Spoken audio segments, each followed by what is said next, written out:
Blog Talk Radio.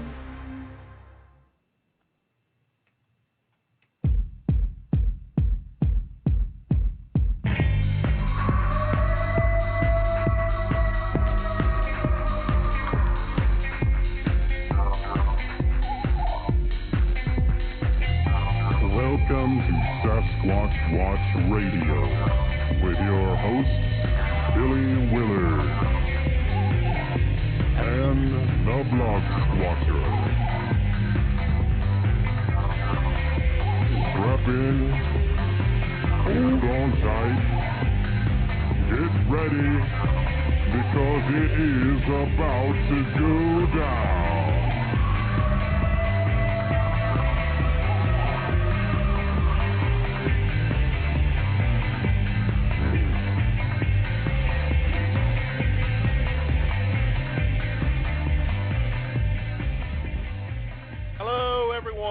Welcome to another episode of Sasquatch Watch Radio.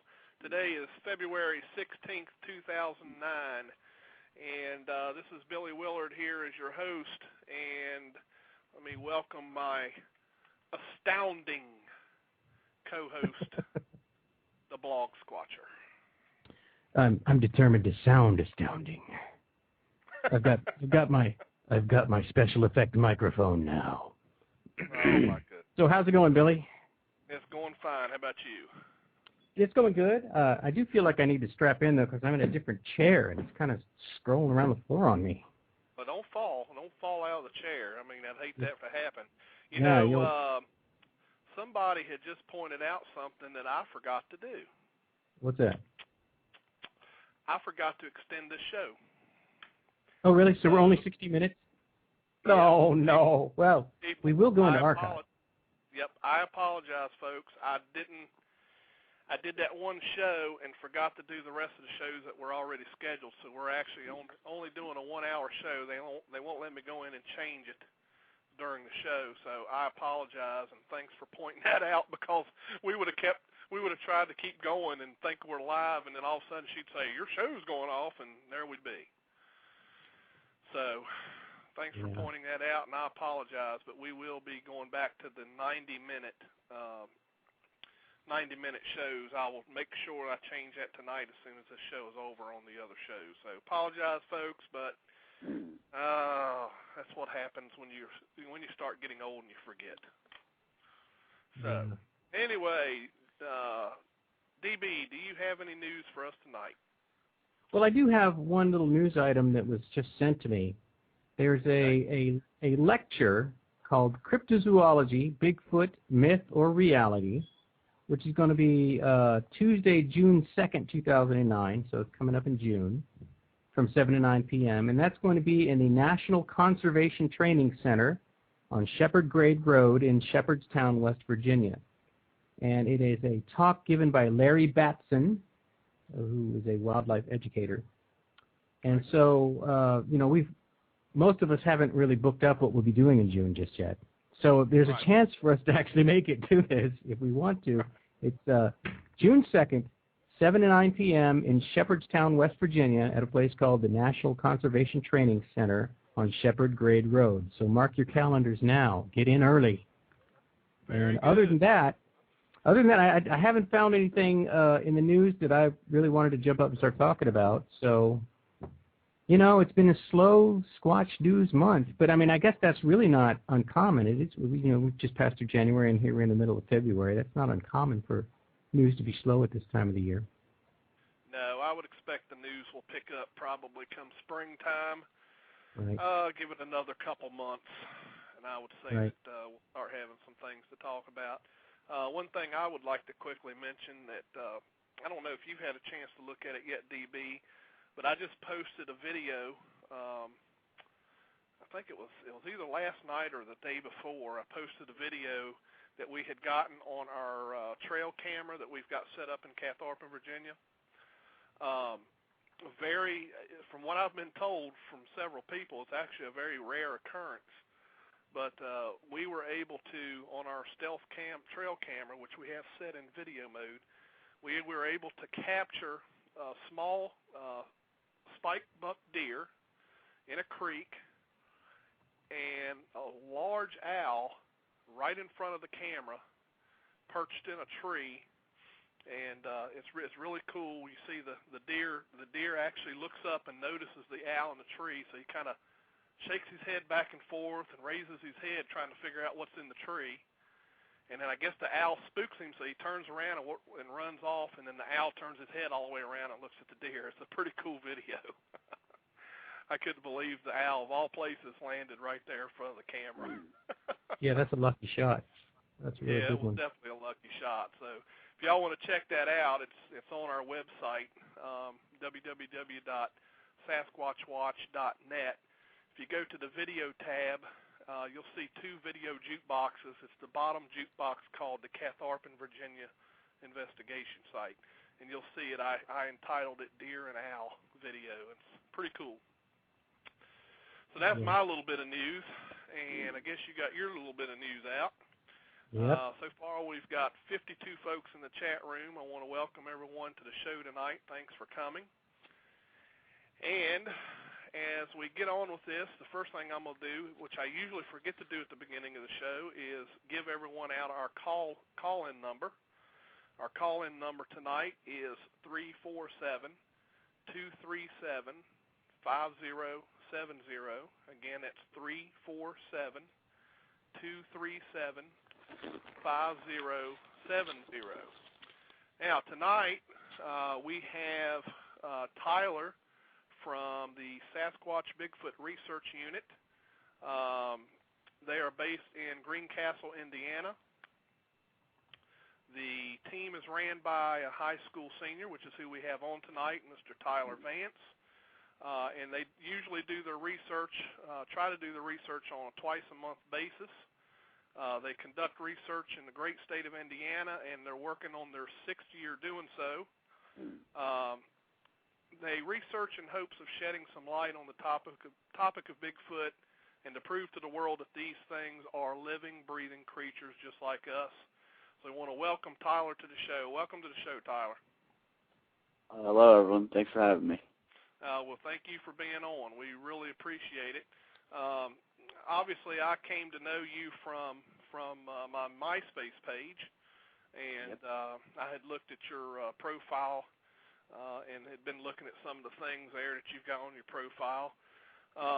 So basically, just give us a little bit, just so that everyone gets to know who you are, Tyler, just give us a little bit of background. What got you interested in the subject of Bigfoot?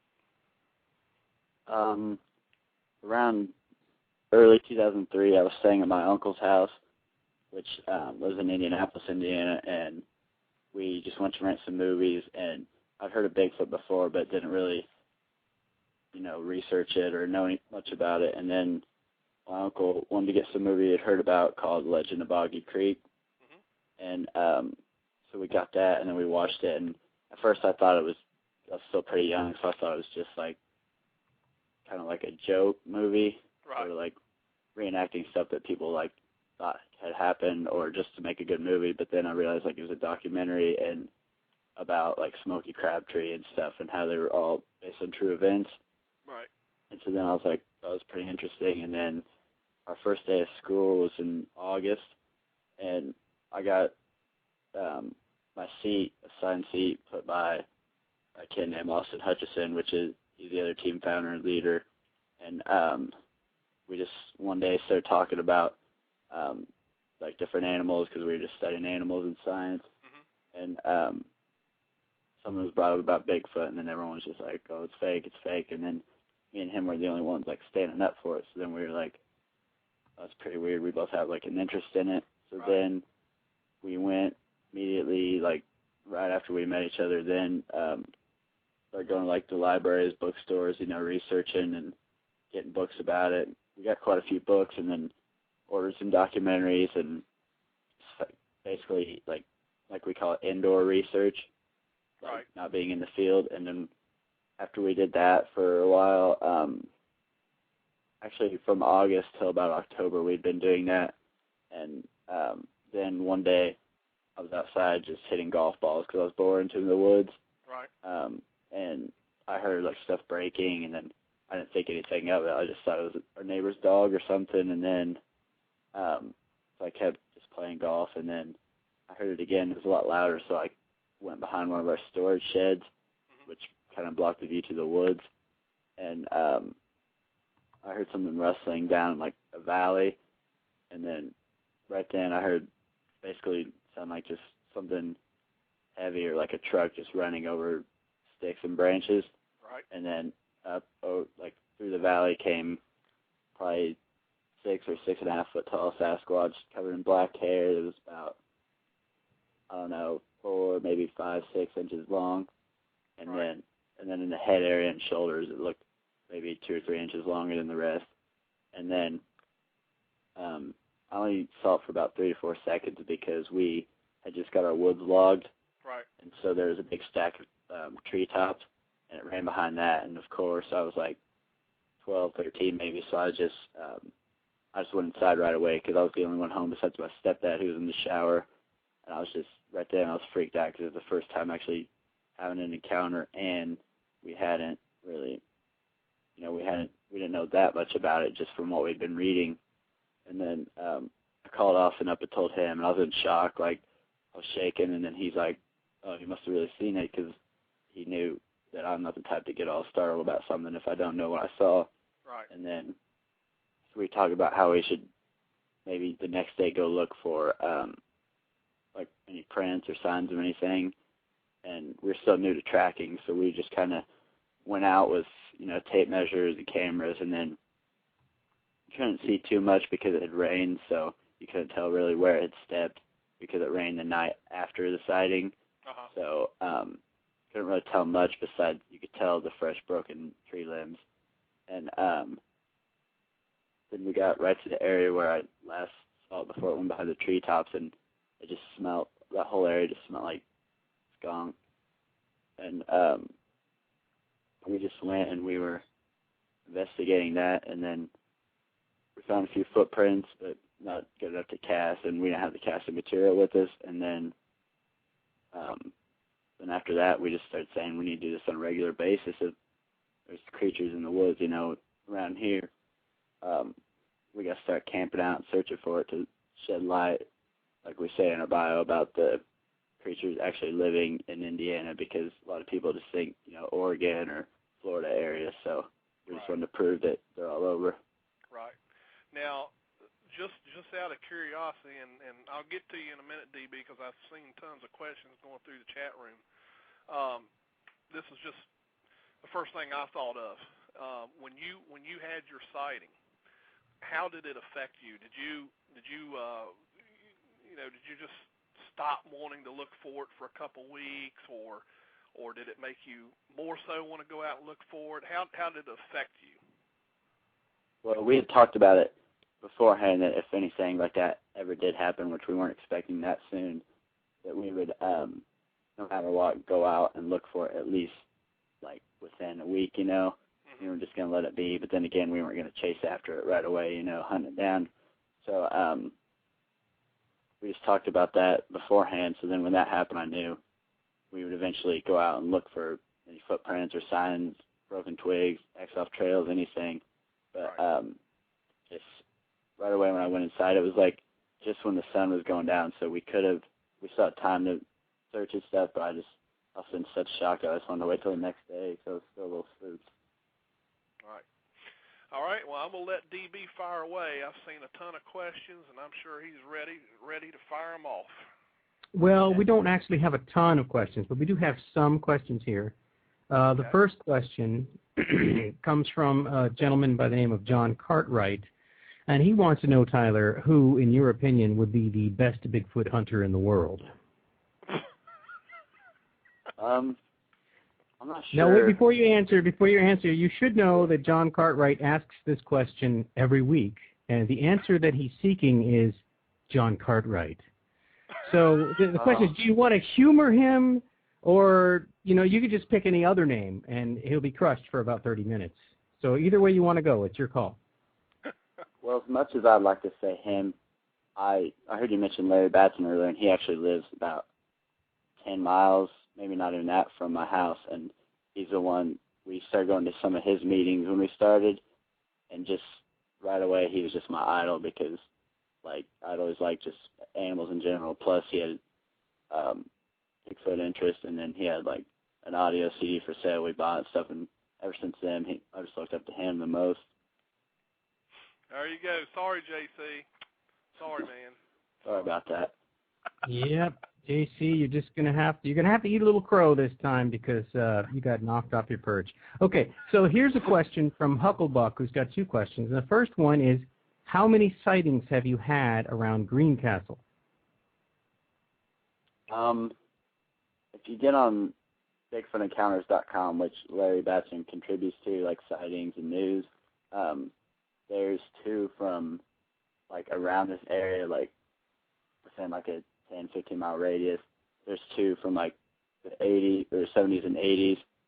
One like a mushroom hunter, or two mushroom hunters saw something and then like got out of there, and another, I guess, kids like were out just in the woods, and then they got back to their car. It was all creepy, so they're trying to leave and they couldn't get it started, and then I guess something hit the back of their car, and then they took it to the police to say like some creature hit the car, and then the police just of course didn't believe them and just said it looked like they hit the back of the car with like a sledgehammer for like insurance money possibly. But then people just associated with my team in Greencastle, probably 6, maybe 7, 6 for sure, but then there's a 7th. We didn't know what it was, but it was pretty close to us, and we could tell it was pretty large. So Cool. yeah. All right. Well, Hucklebuck had a second part to the question, and I'm going to assume that these are areas that you would know. It says any sightings or anything out by the Walmart warehouse or the bowling alley. Do you know what he's talking about? Like actually in Greencastle? I'm going to guess that yes. Actually, out by the bowling alley, my girlfriend lives like a mile from it, and one night we were camping out there like about a year, maybe a year and a half ago, and we kept hearing like, it almost sounded like stick beating, but there's a factory a couple miles away, so we couldn't tell like it was a factory or what. But then after a while it was closer to us, and we could tell that it obviously wasn't, like machines. It was actually sticks hitting other sticks or trees. And then so me and Austin, he was staying there too, we got a flashlight, and we're on the edge of the woods because we didn't know the woods too well, and there's like train tracks and creeks and stuff. So we scanned the edge of the woods, and then like after about 5 or 10 minutes, something just either threw something, or we don't know what it was, but something, it just sounded like a big log, maybe 3-4 feet long, and probably sounded like it was close to about 50 pounds, just landed in a little swampy area next to us. So we didn't know what that was, but then we heard something running off through the leaves, but it was windy out, so we couldn't really tell if it was like 2 legs or 4 legs, but to us it sounded like a biped creature like running away from us, like after it threw the log. Mm-hmm. All right. Sounds interesting. Anything else? Got time for more questions? Yeah, I got a couple more. All right. MNBRT asks, what do you think about the more aggressive encounters, and why are they being more aggressive?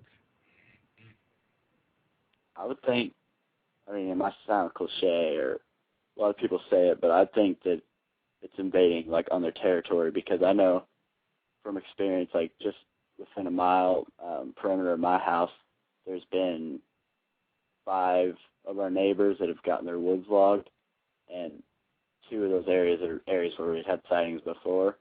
So I think, like them, these were areas where we'd had, like, year-long sightings, so we didn't think they really had to migrate much. They could just stay there all year for their food, shelter, and whatnot, that they need to live in an area year-long. So we've been researching for about 3 years since the logging's been going on, and ever since then, it doesn't seem like we've had as many sightings because, like I said, they're having to move farther away from my house due to the logging, but when we do have sightings, it seems like they're like not going to give up their territory, and they just kind of huff and puff right by us, it seems like, and not letting us on anywhere near their new shelters. So. All right, cool. We do have one more question from Mr. Bill Green. He asks, are you currently investigating any recent sightings or footprints in your state?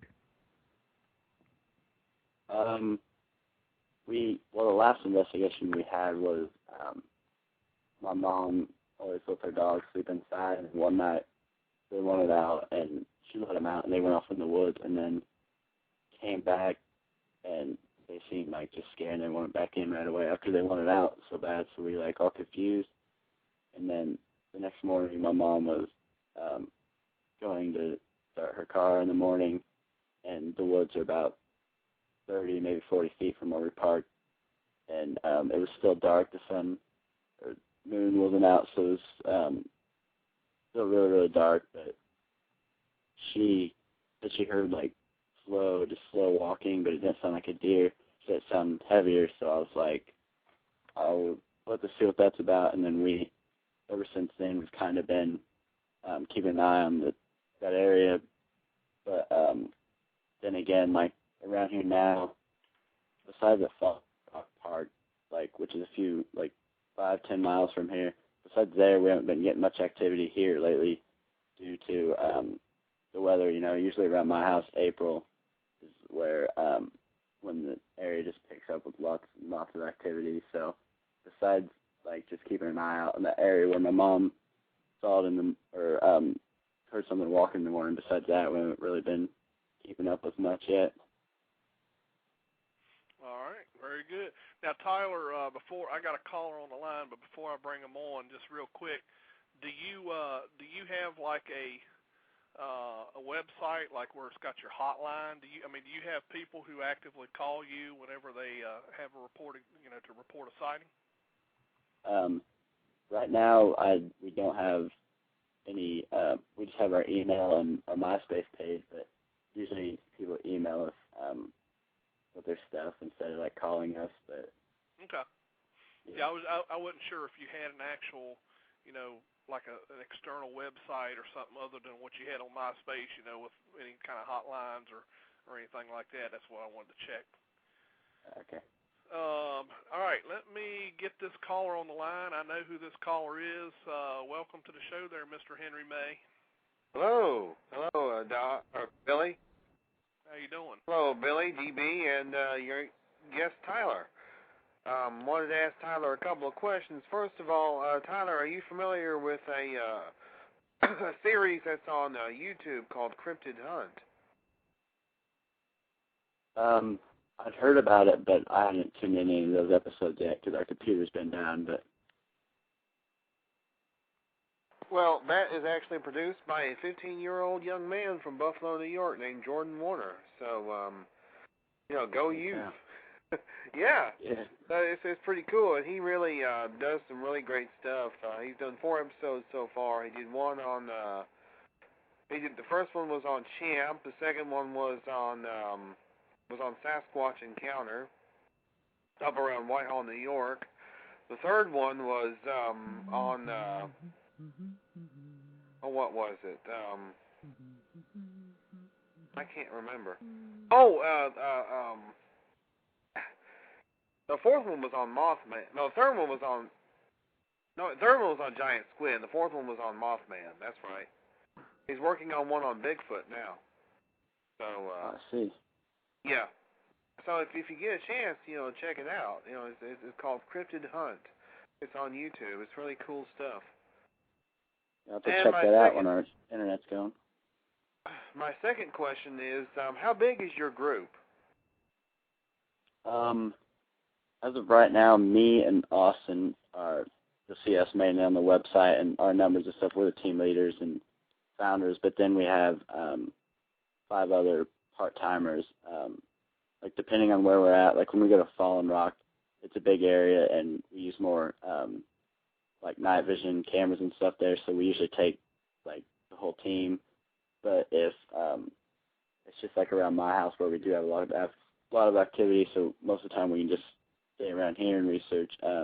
Usually just either me and Austin, so we have a group of 2, or me and Austin and 2 other people, so that we can split up into 2 teams. I do have one last question, and that is, do you find it's easier to track these things in the winter, or do you find it's easier to track them in the summer? Usually around spring or summer, like I said earlier, right when April hits every year, it seems like we just get tons and tons of stuff throughout April, more than any other month by far. But usually April, May, and up through October, we get lots of stuff. But then in the winter, we'll have an occasional thing or two happen, like with my mom hearing something when she's starting her car and stuff. But we don't have sightings and stuff as much in the winter. Okay. Well, I also have Bill Green with me, so I'm sure he's got some questions. Hey, Billy Bill. and DB and to the guests, how y'all doing? Good. Yeah. So Billy and DB, what's new with your Sasquatch investigations and stuff? I currently still working on that Catharpin, Virginia sighting. I'll be there for a little while. We have had some type of activity going on out there, so we're going to be staying on top of that. I mentioned earlier in the show, if anybody wants to get on the website, sasquatchwatch.net, and check out the deer owl video that I've got posted up there. It's pretty cool, actually, and Yeah. I just posted that a couple nights ago. But other than that, I mean, we're still working on it. We're still plugging out there, and we go out there and check our memory cards on the trail cameras, and we've got them set in video mode. So hopefully, that's great. Who knows? Oh, Billy, definitely go see Friday the 13th. Oh boy, you want to see a great movie? Go see that. It's like 4 movies in one. I mean, I'll check it out. It is, I tell you. But another question to the guest: do you think there's some sort of migrational pattern where you do research where these creatures are?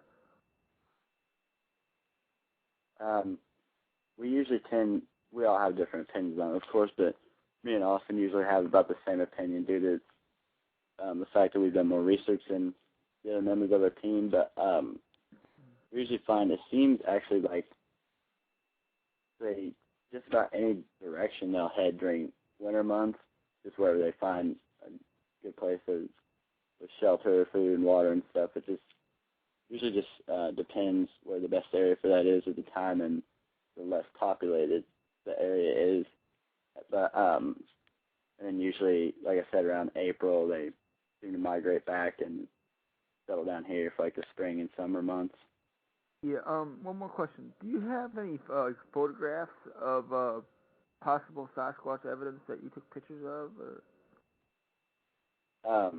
We don't have actually any pictures of like an actual Sasquatch or reported Sasquatch, but we do have many pictures of footprints and some X-off paths, and we actually have we had 3 hairs. 2 we had sent with Larry Batson, and he had them analyzed, and he said they actually came back the same, like almost identical hairs from an unknown hair he had investigated from Ohio.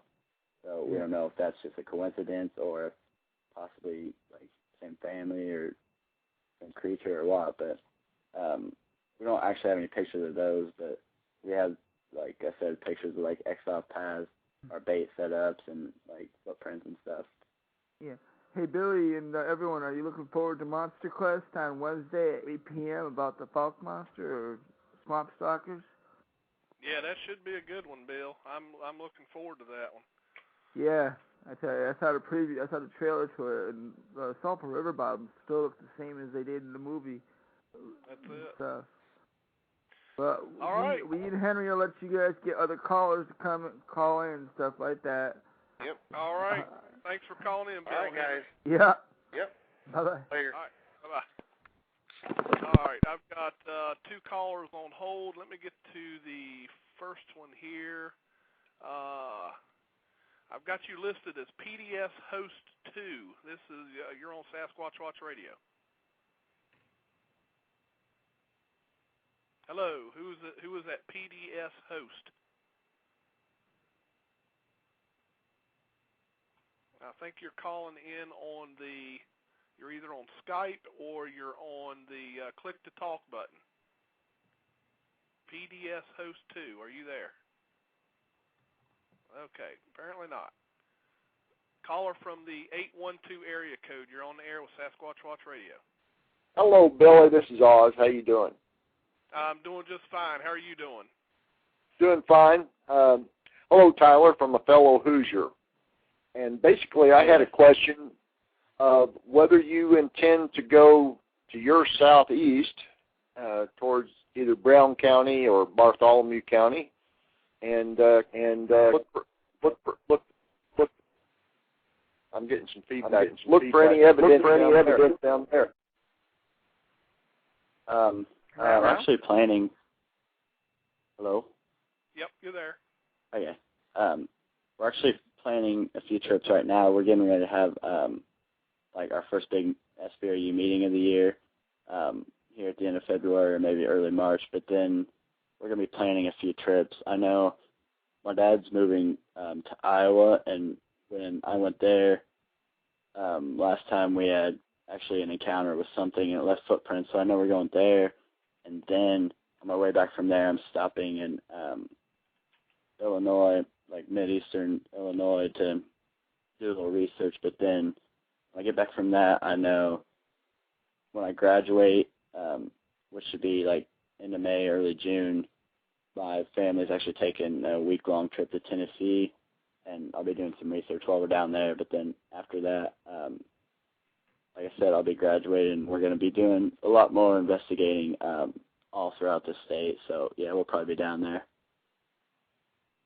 Good deal. Well, I'm investigating a track find in Lawrence County this coming weekend. So I'll take notes and just keep everybody informed and invite you down if I find anything worthwhile.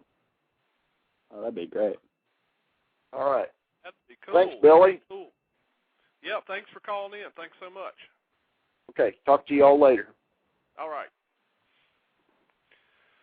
D.B. Donlin, how many questions do you have waiting?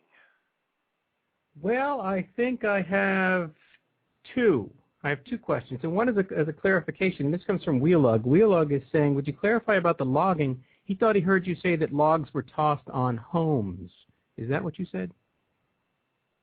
Are you referring to the Greencastle? Like you were telling a story about a log getting thrown. Yeah, a log that got thrown. Did that get thrown at some house or?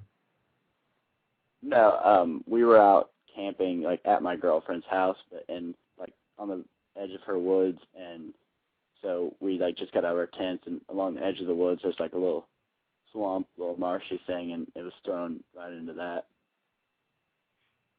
Okay, cool. Yeah. And the other question is another short one. This is from Ron Schaffner. He wants to know what region of Indiana is this that you're talking about? What region? Like name a big city.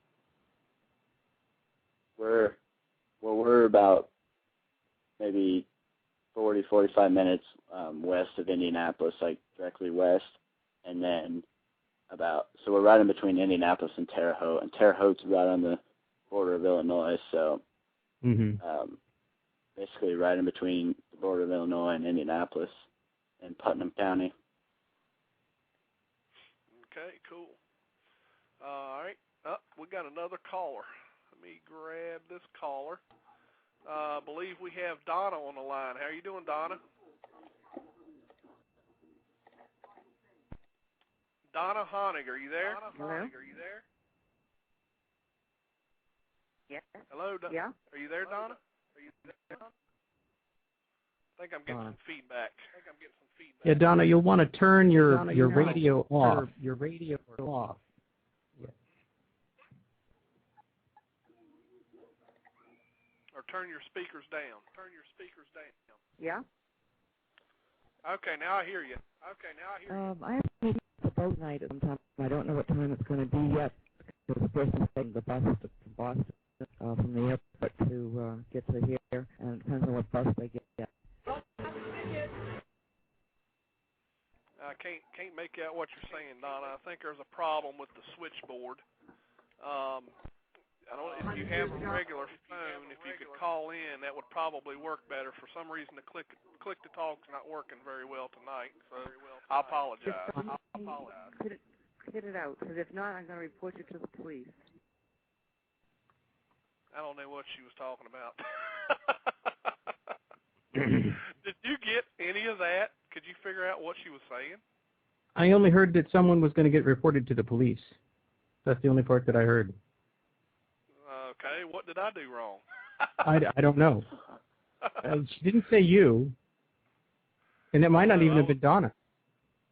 Oh, okay. Yeah, I don't have no clue I don't know who she was directing it at or anything. I couldn't make out what she was saying because of the echo. Let me, here's somebody calling in on a regular line. Let's see who this is. Caller from the 865 area code. You're on the air. Hey, Billy. This is Ron out in East Tennessee. Ron, how are you doing, man? Hey, good. How are you getting along? Doing just fine. Well, I'm really happy that this young man has put so much into his research. It's good to see young people getting into this.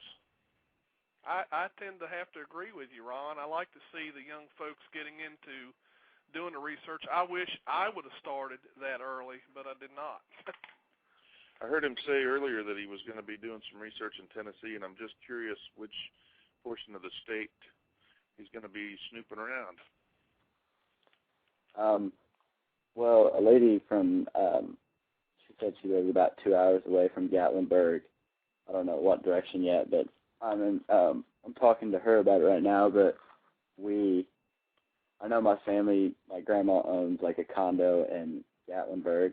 We're going to be going down there for a week, like maybe early or late June. We haven't decided yet, but and then from there, just basically wherever. I'll probably first go with her because she said they have a team and like a lot of sightings and encounters around that area. So I'll probably go there and then just whatever other place next. Yeah, I took a really good report from some people who were visiting from the D.C. area, if I recall, up in the Pigeon Forge, which is about 10 minutes from Gatlinburg. And there is some activity going on up there. That's great. I'm about 40 minutes from there, and that's just because of traffic. It's the eastern portion of the state in the Smoky Mountains. They're right up against the North Carolina border. I see. Well, anyway, Bill, good talking to you. Great show. I'll holler at you later, buddy. All right, thanks for calling in, Ron. You bet. All right, we've got, boy, the lines are lighting up all of a sudden. Caller from the 651 area code. You're on the air. All right, this is the elusive one with Minnesota Bigfoot Research Team. How you doing there, Bill? I'm doing just fine. How are you doing? Oh, I'm doing good, DB. You? Excellent. Good to hear from you. Good to hear. See, just a couple questions here for Tyler. Where right now would you say in the country would be the hot spot for Bigfoot, and why?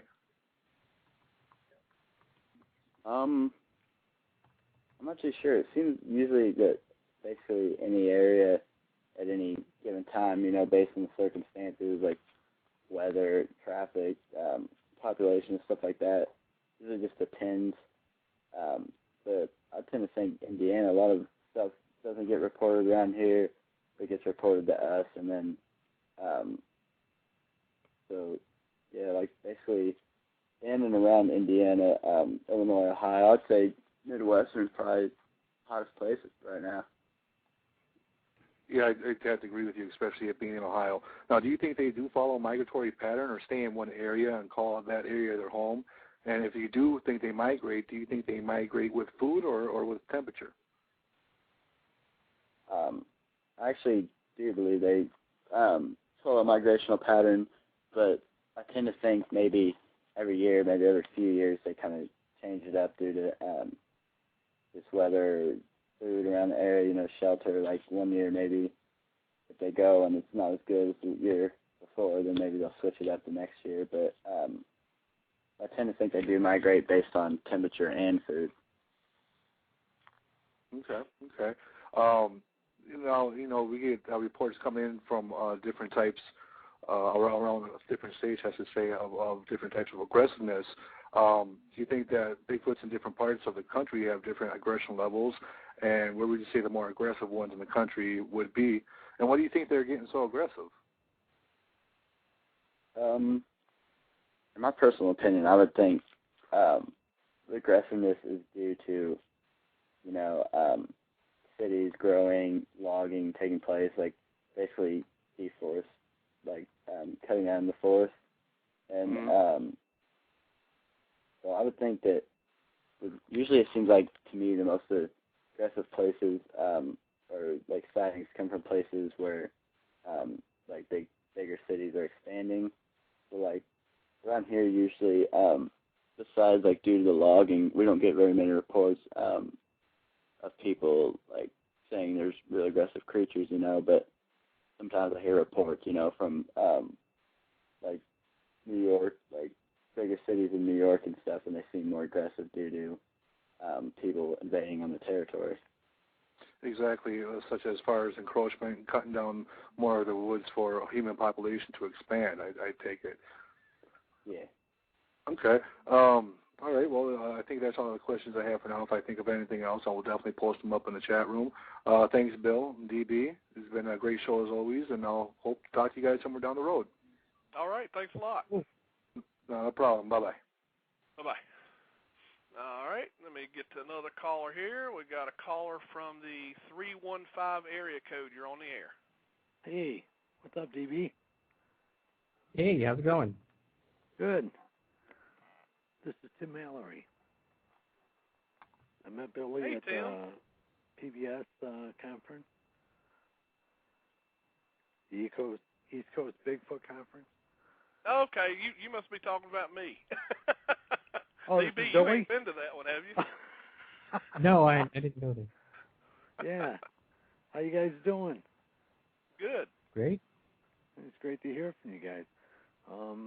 Geez, I'm really looking forward to some research, I'd even be willing to travel to Virginia to do a little bit with you.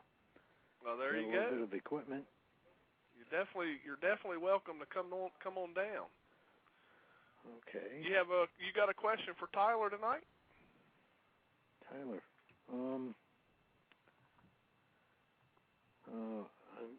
I kind of missed what he was talking about. He does research up in Indiana, and he's 18 years old. I wish I would have started that young in this research, right. but I didn't. But didn't know if you had any questions for Tyler. Well, I was wondering what he thought on the idea of the way they travel through different seasons, different times of the year. What he thought about, how they moved around. Because sometimes, you don't have any reports for months, and then all of a sudden you have a whole bunch of them. Right. I was just kind of curious on whether he thought they were, moving to different areas for the different seasons or whatever. Go ahead and answer that for him again, Ty. I know you answered it already, but go ahead and tell him because he may not have been able to hear it on the radio. Yeah, it's fine. I just tend to think that based on temperature and like food or shortages of food, like both those factors I think come into play for migration. But like I tend to think that kind of like humans, they're like more like kind of mild temperatures. They don't want to be like 32 degrees. But also, they don't want to be 100. They kind of like to be mild. So I think based on that and whatever foods and shelters in the area, I think they just migrate to like the best place possible for them. Okay. Right. Now, did you need to stay on the line? Is that why you called in, Tim, so you could hear the show? Well, I can hear the show now. I couldn't for a while. Oh, okay. I was having trouble logging in. If you'd like me to, I can just leave you on the line. I can mute you out, and then you can still listen to the show on the phone if you'd like me to. Fantastic. Yeah, thank you. All right, I'll do that. Thanks for calling in, Tim. Yeah, thanks, Billy. Uh-huh. I'm going to try this one again. We have, this one was up a while ago. If I get feedback, I'm going to disconnect it. PDS host 2. We're going to try to bring you on again. Hello? And I'm still getting the echo. No. Hello? Go ahead. We'll try. Hello? Hello? Yes, I hear you. Yes? Who's this? This is Billy Willard. Thanks, Donna. I have to meet the boat tonight at some time. I don't know what time it's going to be yet because the person's taking the bus to Boston from the airport to get to here, and it depends on what bus they get. I'm not sure I'll be around to open the chat. Could you please open it for me? Okay. You must be are you trying to call someone at Blog Talk? No. No. All right, hold on just a second. Can you figure that out, DB? I'm not exactly sure what she's talking about. Well, it does sound like she's asking for some help with her show, and well, of course we're not in the. We wouldn't even know how to help her with her show. So I think she has called the wrong phone number. Okay, yeah, that's probably what it is. I apologize, whoever's at PDS host. I apologize. We're actually doing a live show, and we are not any type of a support or anything like that. Now there is if you're hosting your show currently, there is a button right on your switchboard that says Live Help, and if you click on that button, it's right under your show information tab. That'll connect you straight to the Live Help at Blog Talk. I apologize for that, but I couldn't quite make out what you were saying. But thank you, DB. You must be able to hear a little bit better than I can. So I heard some of it. It was very muffled. A lot of it was very muffled and hard to understand. So I think you're right that I don't even know what it's called, but when they press a button instead of calling in, they press a button on Blog Talk. That doesn't sound like it's working at all tonight because they've all been messed up. Right. Yeah, I think they're having some problems tonight. Okay, DB, I have exhausted all my calls. Now, we have a couple of questions. All right, go ahead. Just a couple. Now, let's see. We went to Kite Squatch wants to know, have you done any investigations in the Mitchell Spring, Mill, Bedford area? We actually haven't done any research in that area yet, but like I said, come this summer after graduation, we'll probably be hitting up most areas of the state, so we'll probably get around there. Mm-hmm. Well, and Hucklebuck asked a question, and he's hoping anybody can answer this one. He wants to know, is there any specific map resource that would tie information about watersheds or water sources to sightings of Bigfoot, not just for Indiana, but for the continental, for North America? And I pointed out that I know that Google Earth will let you upload some things, and you can actually upload a list of all sightings, all Bigfoot sightings through Google Earth, but I don't know that it lets you upload a connection between that and watersheds or water sources. So does anybody know anything about that? If you do, Hucklebuck would love to hear an answer. I don't know much about it, but I know that if you have Google Earth, and then if you're familiar with the BFRO.net, then I know they have a application on there you can download too that has, much like you said, like an overhead view of different sightings, and I think it actually has like a terrain map too with it, so that might help. I'm not sure though. Yeah, you could eyeball it and figure out where the water sources are, but he was looking for something where someone would have already done the difficult work for him, and I can't think of anything. Billy, do you know of anything that would help Hucklebuck out on that? Oh, goodness sakes. Not really. I don't know. Other than, Google Earth and stuff, I really don't know of any way of finding it. Yeah, I know that if somebody wanted to, they could get that map of the sighting locations and then start doing the work and then create a new map that would connect those sightings with their closest water sources. But that would be, you'd have to start that work and get it done. And it won't be me that does that. It'll be somebody else. Maybe it'll be Hucklebuck, because he's the one that wants it and nobody else has tried it yet that we know of. That's right. Hey, everybody's got to be the first for something, yeah? Let's see. Was that your last question, DB? That's the last one I've got right now. All right. Now I'm gonna ask you a question, DB. Am I allowed to put you on the spot? Well, I guess you could. I may make my microphone turn off and pretend it was, technical difficulties. I want you we missed our commercial. We didn't get time to do a commercial tonight because of all the questions and the call-in. So we got to have a little bit of entertainment tonight. So I want you to sing that wonderful song that you did before the show live for Mike Killen. Mike Killen, this is for you, buddy. And let me tell you something. Come on, DV. But this is Tyler's show. It's not the DB show. It's the Tyler show. It's just a quick. We got to do it. It's going to be fun. All right, I'll give you 15 seconds of it. Hold on a minute. Hold on. Mike Killen, watch out. DB's after you for some live singing. This is live. Him playing the guitar and everything. Go for it, DB. Yeah. We need Mike Killen because he can sing. What you're about to hear now is like something that resembles singing. All right. I don't know why Billy wants me to do this, but I'll give you about 15 seconds of it. It's been a hard day's night, and I've been working like a dog. It's been a hard day's night, it's been like a long. And that's enough of that. There you go. All right, way to go. That was live. That's right. You go, DV. You mean I should leave? No, that was good, man. That's good. So that was a good time. All right, now that we've exhausted that, it's time to get back to Bigfoot.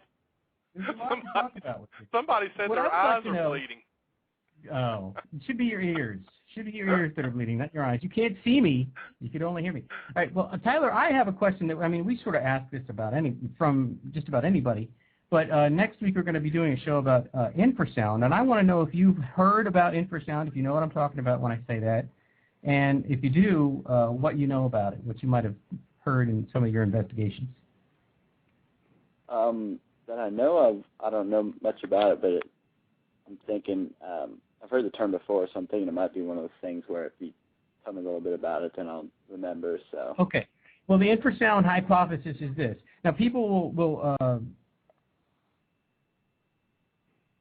I got kicked off. Can anybody still hear me? I can hear you just fine. All right. I just got a message that said, you are now off the host queue. I don't know what that means. All right. It was the British lady. She hassles me all the time, man. But anyway, the infrasound hypothesis goes like this. People will report feeling afraid. They get that I feel like somebody's staring at me feeling, and they might actually get a physical sensation of, like their body feels strange, like maybe it's a vibrating thing, and then they'll feel very frightened. They might even get this sort of thought process in their head where they start thinking, I shouldn't be here anymore. I have to leave. And we've, I shouldn't say we didn't have anything to do with me. This predates me, but somebody came up with the idea, well, maybe that could be infrasound. Large animals can produce infrasound. Elephants can produce infrasound. Tigers can produce infrasound. And Sasquatch is a big animal, like those other animals. Not quite as big as an elephant, but he's at least as big as a tiger. And it's known that infrasound can cause those effects in people. It can cause people to feel nervous. It can cause people to feel ill. If it can actually, if it gets really bad, it can cause them to throw up. And with the proper conditioning, it causes them to have intense fear. The conditioning part's important, though. If you just experience infrasound and nothing else, you might actually feel excited rather than afraid. It's the conditioning that will make you more afraid. And that's kind of why we kind of figure, well, that's why Bigfoot will break a branch or throw something, because that causes you to get into the fear reaction instead of just being excited. Okay, so that's sort of a really quick overview of what infrasound is. Now, when you go out and talk to people and hear about their experiences, do you ever get that sort of, that collection of experiences? Like, I felt like something was staring at me. I got this really wild fear when I didn't even know what I was afraid of. That sort of thing. Have you ever heard anything like that? Actually, about probably 80, maybe 90% of the sightings we hear about or investigate have something to do with that.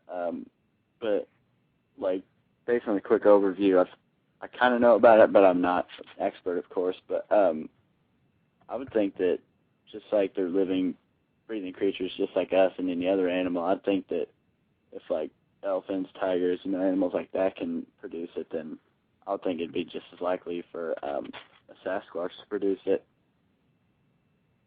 All right. They're all making cuts on DB's saying. Well, luckily I can't read when I'm talking at the same time, so I missed it. Oh, goodness. See what you opened me up to, Billy. Sorry, man. I'm sorry.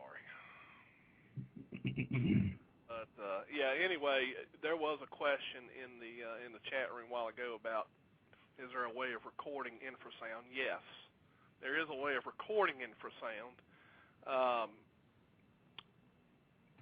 Tom is in the process of designing an infrasound recorder, and we're going to do some various testing with that. Tom took a little bit of that in college when he was in some courses, and he knows a little bit about that type of stuff, so I'm letting him take the lead on the design and stuff of that, because I don't know the first thing about it, so I certainly ain't going to claim to. So that should be interesting once he gets that all done. Before we draw down to the last few minutes, DB's already sort of given everybody a foresight of what's coming up next week. But before we do end up going into archive and while we're still alive, next week, folks, we're going to be doing a show particularly about infrasound. We're going to call it the Infrasound Show. It will be a 90-minute show. We are currently collecting some information about infrasound. We know that there's a lot of folks out there that may have experienced something strange. We encourage you to call in during that show. We want to hear your stories. It should be a very interesting show, and we're going to have Tom Lancaster is actually going to be on the show also. He is a member of Sasquatch Watch of Virginia, and since he has done some studies on the subject, we're going to have him on the show with us. So it'll be me, DB, and Tom Lancaster. Man, that's like the Three Stooges, isn't it? Yeah, pretty much. It should be a laugh riot.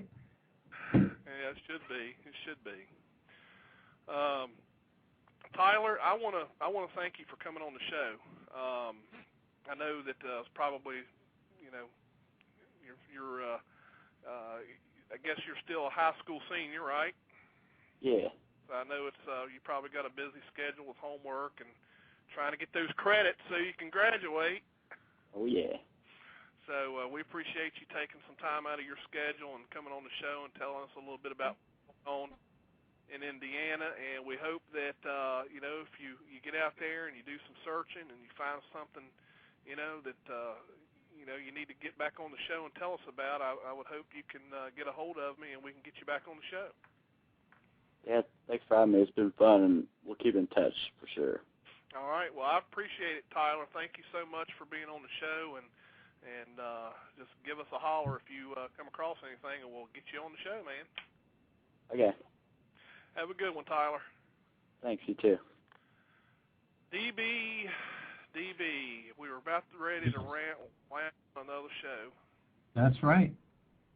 And another one under the belt, folks. And we'll hope everybody tunes in next week. It's sure to be a blast next week talking about this subject. So any final thoughts in 30 seconds, DB? Well, I am thinking about the infrasound show, and I'm collecting a lot of things to talk about for next week, so I think it's going to be a good one. I hope everybody tunes back in for it. Yep. I promise I won't sing. I won't break into song next week. That's all Billy's fault anyway. Oh, well, I apologize. Who can say no to Billy Willard? Who can say no? All right, folks. Well, thanks so much for tuning in. Thank you, everybody, and we'll see you next week.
A legend silently stalks the forest around the world, leaving giant man-like footprints in its wake. Skeptics scoff, while the true believers search for the answers, and those who have seen it will never forget.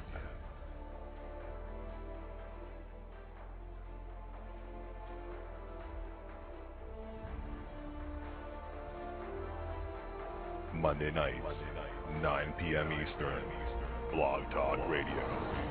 Billy Willard and the Blog Squatcher present Sasquatch Watch Radio.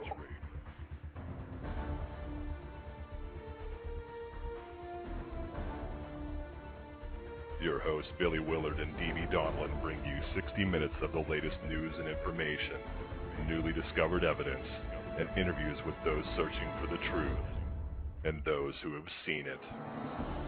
Do you believe? Want to know the truth? It's out there waiting. Monday nights, 9 p.m., Blog Talk Radio. Sasquatch Watch Radio. Sit down, hold on tight, get ready, because it is about to go down. blogtalkradio.com/Sasquatch Watch Radio. At the show here.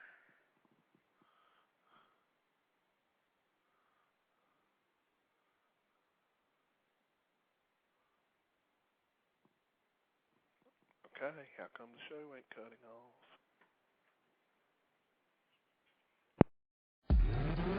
Okay, let's roll, dudes! And I'm going 10, 30, 65 in a 45 zone. Yo, why's my gas tank on E? Up and hello, officer. Wait, what? I'm losing my license? I'll lose my job. And here come the court costs. Oh, man, that's the thing about pedal to the metal, dude. You speed? You lose. Slow down. Driving is no game. A message from Virginia DMV.